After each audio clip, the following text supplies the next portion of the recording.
Kakasuhan ng cyber libel ni PNP CIDG Chief General Nicolas Torre ang isang vlogger at isang dating mamamahayag kaugnay sa umano'y pagpapakalat ng fake news laban sa kanya.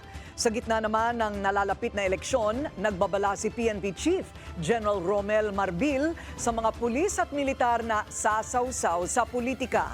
Ang detalye sa agenda report ni Francis Folve. Habang papalapit ang midterm election sa Mayo, mas naghihigpit ang pamunuan ng PNP sa kanilang hanay. Ayon kay PNP Chief General Romel Marbil, naidagdag na ang misinformation sa lumang problema na 3G o guns, goons and gold tuwing eleksyon. Kasi dati 3Gs lang eh. Ngayon 3Gs and 1F, fake news. Yun ang magiging problema natin. Fake news will dictate who will win. Kasi talagang sirante, paano natin makontrol dun sa media, social media, sa internet, sa Facebook natin, kung mga false ang pinapalabas sila, destroying other, dapat meron kaming boundaries. Dagdag pa niya, mas masigasig sila sa pagpapatupad ng gun ban para maiwasan ang karahasan. May babala rin si General Marbil sa mga pulis na lalabag dito at makikipagsabwatan sa mga goons. Pinapaayos ko na sa IAS yung mga pulis na may involved. They will not recover anymore. We will make sure you will not be promoted pagka nagamit ka dito. Gusto namin talaga, respeto ng tao na ang PNP very apolitical. Na-apolitical kami. Paplansahin na rin ng PNP at COMELEC ang mga gagawin tungkol sa app-based vote buying na posibleng maging talamak ngayong eleksyon.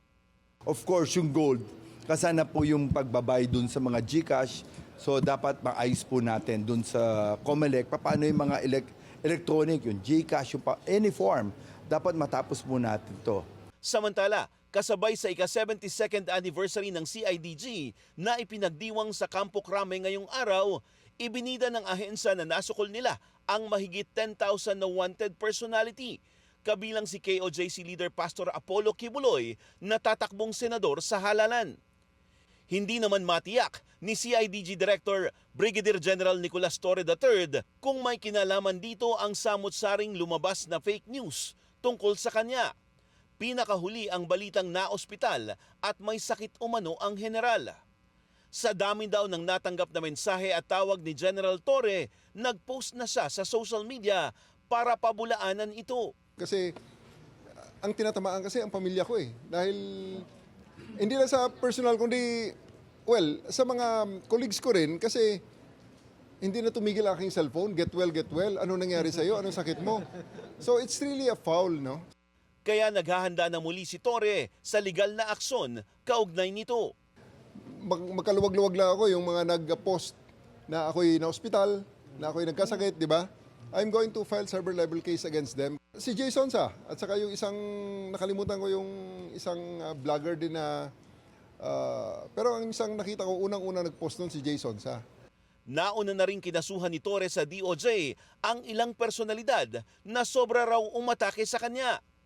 Pinakahuli, si dating Army Captain Clemente Dado Enrique na sinampahan niya ng inciting to sedition dahil sa content sa kanyang YouTube channel.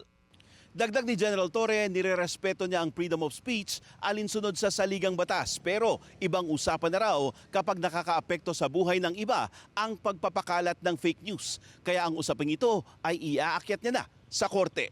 Para sa agenda, Francis Polve, Billionario News Channel.